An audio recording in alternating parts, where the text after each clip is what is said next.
वाणी है, ईश्वर का ज्ञान है, किंतु वो अवतरित हुआ कई संतों पर, कई सारे ऋषि महर्षियों पर, उन सब का संकलन वेद है।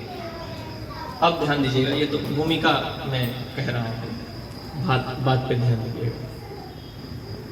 तो भारतीय जो सनातन परंपरा है वो किसी एक ऋषि की, किसी एक व्यक्ति की देन नहीं है।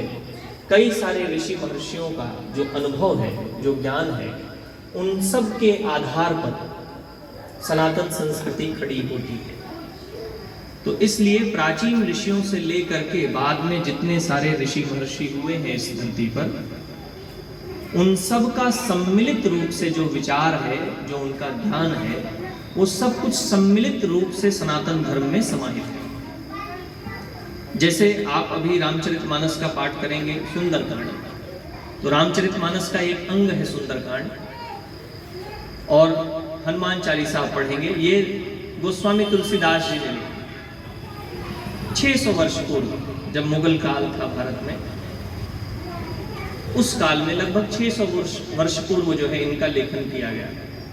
अब ऐसा नहीं है कि सनातन धर्म उससे पहले नहीं था, सनातन संस्कृति उसके पहले नहीं थी, उसके पहले भी थी, लेकिन हम आज जो है तुलसीदास जी ने जो 600 साल पहले लिखा, उसको बड़े ही प्रेम के साथ सनातन धर्म में स्वीकार करते हैं, अंगीकार करते हैं, हम सब उसका पाठ करते हैं, उसको सम्मान देते हैं, उस ग्रंथ को बहुत ही प्रेम पूर्वक पढ़ते हैं और उसका पालन करते हैं। ऐसा हम नहीं कहते कि भाई ये तो 600 साल पहले ही हुए थे, इनकी बात हम क्यों माने, सनातन धर्म तो जो है हजारों साल से चला रहा है, हम इनकी बात क्यों पढ़ें, क्यों माने, ऐसा नहीं। तो अभिप्राय मेरा ये है कहने का कि विभिन्न ऋषियों के द्वारा जो लिखित ग्रंथ हैं और जो कथन है, उन सब का संकलन और उन सबको सम्मिलित रूप से सनातन धर्म स्वीकार करता है।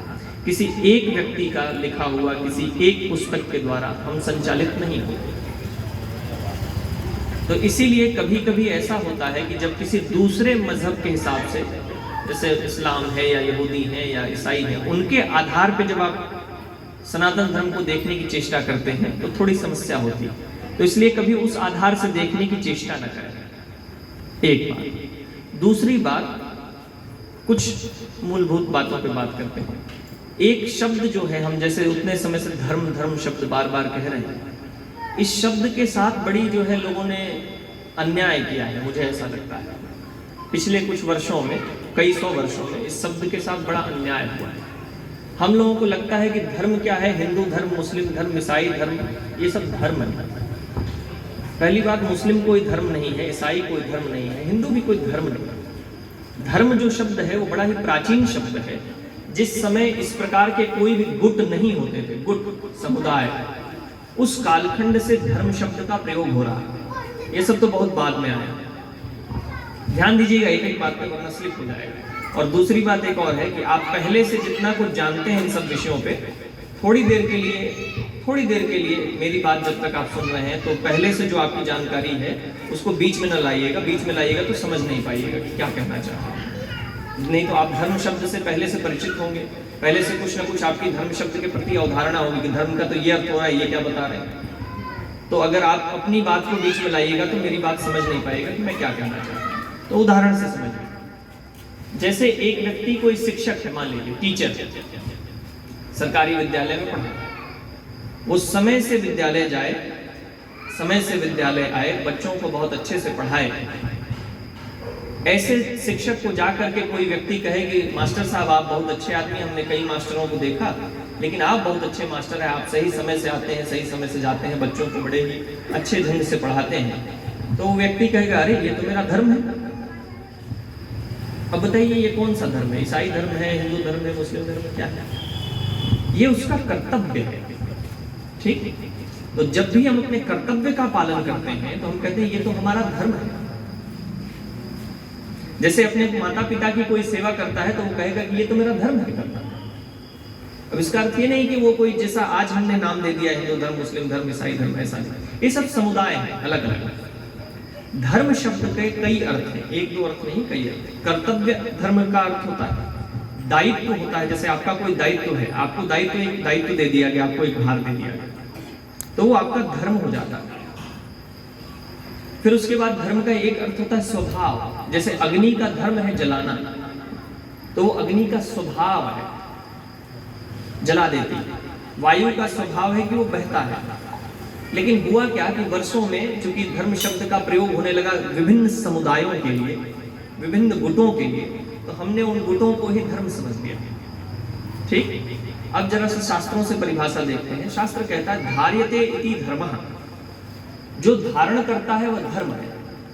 और एक जगह तो धारयति इति धर्मः, क्षमा करिएगा, धार्यते इति धर्मः, जो धारण करता है वह धर्म है। और धार्यते इति धर्मः अर्थात कि जो धारण किया जा सके वह धर्म है। ध्री धातु से, संस्कृत के ध्री धातु से धर्म शब्द बनता है। तो जिसको जीवन में धारण किया जाए वही धर्म है। तो अपने कर्तव्यों को धारण करना होता है, अपने दायित्व को धारण करना होता है। सत्य को, अहिंसा को, प्रेम को, करुणा को, क्षमा को, दया को, शील को, ये सब चीजें धारण करने योग्य है, इसीलिए यह धर्म है। लेकिन अर्थ आदमी ने दूसरा निकाल लिया है अभी वर्तमान काल में लोग। क्योंकि समस्या क्या है, देखिए एक चीज और समझिए। जो हम लोग अपने आप को हिंदू कहते हैं, हम लोगों के साथ एक समस्या है। समस्या यह है कि हमारा बालक जो है, अगर हमारे घर का कोई सदस्य गीता पढ़ने लगे, प्रतिदिन रामचरितमानस पढ़ने लगे, तिलक विलक लगाने लगे, थोड़ा सा सात्विक जीवन जीने लगे, तो कुछ लोगों को घर में घबराहट होने लगती कि भैया ये ज्यादा धर्म के रास्ते पे जा रहा है, कहीं जो है जैसे कि वो कोई चोरी डकैती करने जा रहा है। किसी किसी परिवार में, सभी परिवारों में ऐसा नहीं है, किंतु अधिकांशतः ये देखने को मिलता है कि लोगों को थोड़ी दिक्कत होने लगती है कि भैया ये धार्मिक हो रहा है। अगर वो जो है धर्म का पालन करने लगे, शास्त्रों का अध्ययन करने लगे, तो लोगों को दिक्कत होती है। बढ़िया कपड़ा लपेट के, लाल कपड़ा लपेट के अगर घर में गीता रखी है तो कोई दिक्कत नहीं। कोई पढ़ने लगे तो समस्या हो जाती है। खासतौर पे नवयुवक अगर पढ़ने लगे तो दिक्कत हो जाती है। लोगों को लगता है कि ये तो बूढ़े बाड़ों को पढ़ना चाहिए, जो वृद्ध हो गया।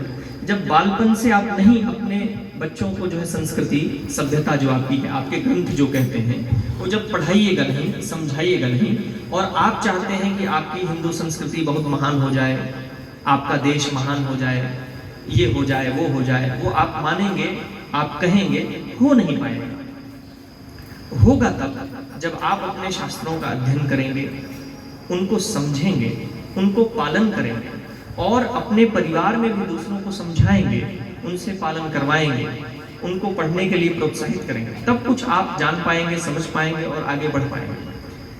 और एक समस्या है, हमारे यहाँ जो ग्रंथ पढ़ता भी है या कोई पाठ भी करता है तो बस पाठ करके निकल जाता है। पाठ किया, काम खत्म, उसको समझने से कोई अर्थ नहीं है कि समझे। जैसे उदाहरण के लिए मैं बताता, आप लोग हनुमान चालीसा पढ़ते हैं, हनुमान चालीसा का पहला दोहा है, श्री गुरु चरण सरोज रज निजमन मुकुर सुधार बरनौ रघुबर विमल जस जो दायक फलचार। यही है ना, ठीक। कई सारे लोग होंगे जिनको याद होगा हनुमान चालीसा। अच्छा, ये पहला जो दोहा है, इसका अर्थ अगर करें तो श्री गुरु चरण सरोज रज, सरोज मतलब होता है कमल, कमल के, तो श्री गुरु के चरण रज, चरण कमल की रज से श्री गुरु चरण सरोज रज। आगे कहते हैं निज मन, ध्यान दीजिए, कोई बात